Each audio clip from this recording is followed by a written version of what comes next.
Panoorin natin mga kababayan ko ang statement nitong ni Lovely Granada na isang kakamping na hinamon po ng one-on-one debate si Sara Duterte.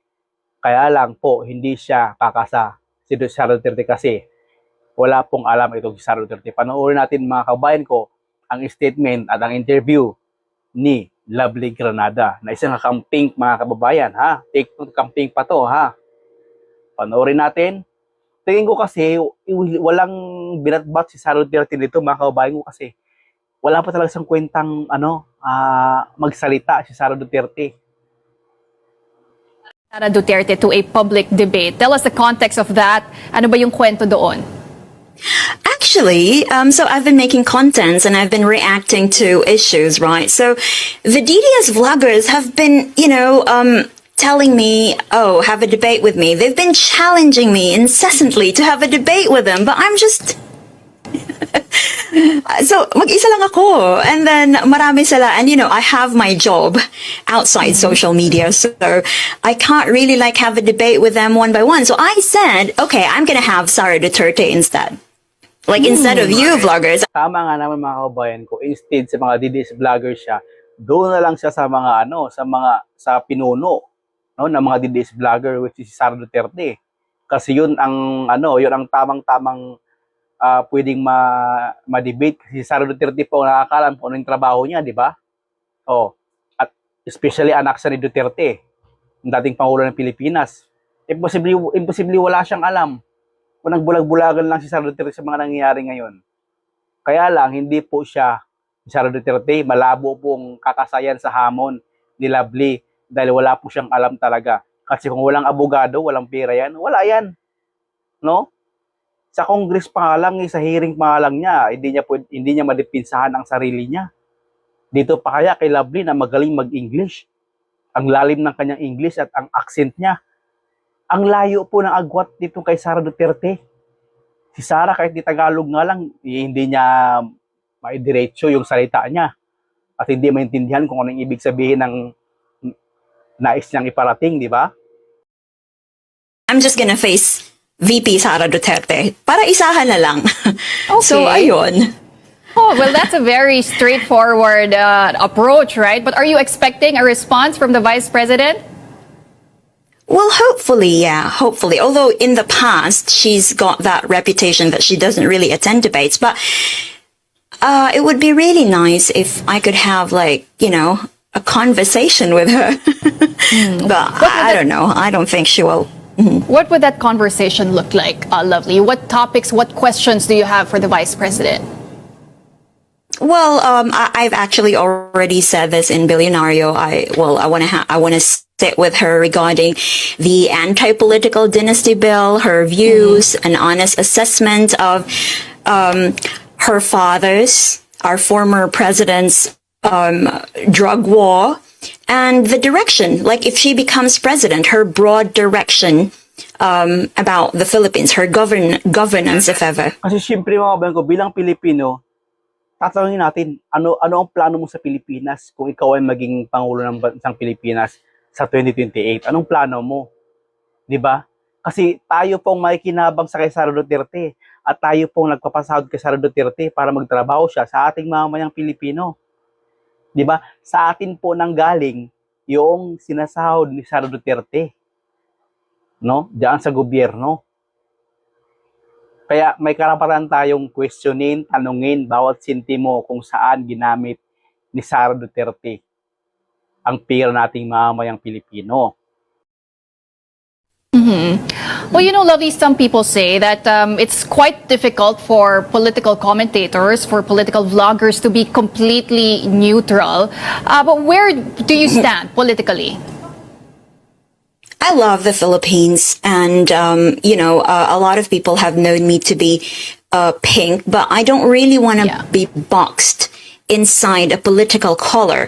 Although I have to be very clear why I align myself with the pink movement. It's because I am very clear that being pink means you believe in transparency, accountability, and good governance, not just because you support Lenny. Because, there's So, panoorin naman natin kung paano magsalita si Sara Duterte sa mga interview niya no, sa mga media, sa reporter. Panoorin natin mga kung gaano kapalpak ito si Sara Duterte. Tingnan mo tingnan niyo. Said he has nothing to do with the impeachment newly. I do not want to answer that question. Next. Ma'am, confirm po ba na si dating Pangulo Rodrigo Duterte isa sa mga abogado niyo para sa impeachment? I do not want to answer that question. Yes, ma'am. Nakikita niyo po ba na Bobo. Sinong hindi maiinis dito? Nagpa-press con ka, nagpatawag ka ng mga press, ng mga reporter. Tapos ngayon may tanong sa'yo pero hindi mo sasagutin kasi hindi mo alam or hindi mo lang gusto. Or else, wala sa script na binasa mo bago mag-start ang interview mo sa mga press sa mga media. Now, bakit hindi mo kaya sagutin yan? VP ka ng Pilipinas tapos hindi mo kaya sagutin kahit one word lang? 'Di ba? Namimili ka ng sagutin kasi wala sa script mo. may ihahalin tulad ng sitwasyon na ng bansa sa 1984 ni George Orwell? I do not want to answer that question. Last question. Ma'am, naniniwala po ba kayo na may gumalaw po for the impeachment? May gumalaw po na parang money for... I do not want to answer that question. Apat po na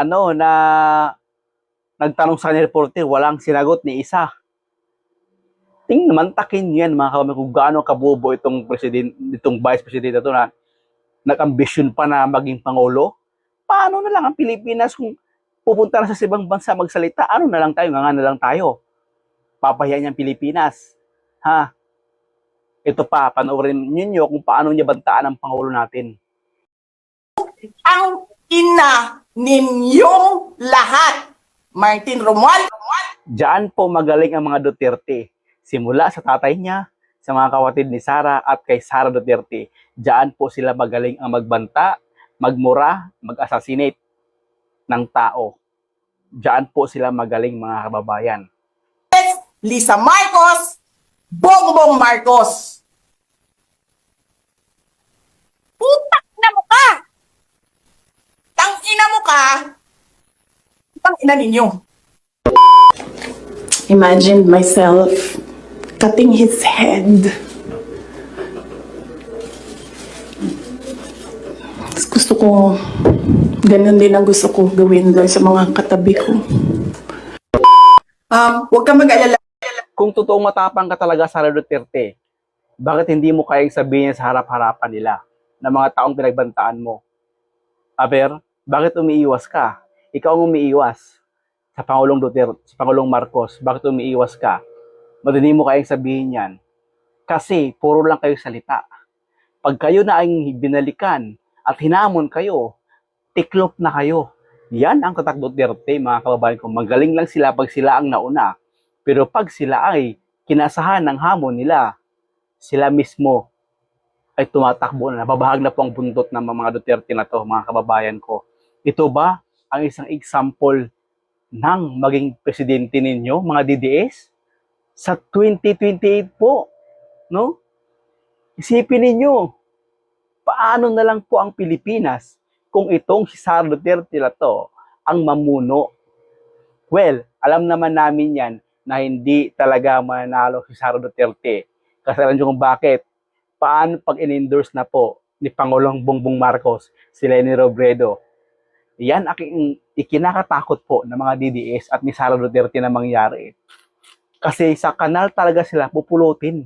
O sa iniduro talaga pupulutin si Sara Duterte. Kitang-kita naman natin sa mga interviews niya. Ayaw niyang sumagot sa mga tanong ng mga press, which is galing din yun sa taong bayan na tanong.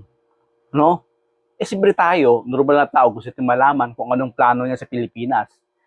Kung siya ang maging presidente, kung sakali. Wala siyang plano. No comment siya. Baka ang West Philippines ibigay niya sa China eh. Di ba? Baka yung pundo lahat ng pamahalaan, kakawin niya lahat. Anong mangyayari sa Pilipinas? Tayong mahihirap, nga. O kayo mga DDS, baka magsisi pa kayo. O di ba? Kaya nakakahiya maging part ng DDS. Tandaan niyo yan.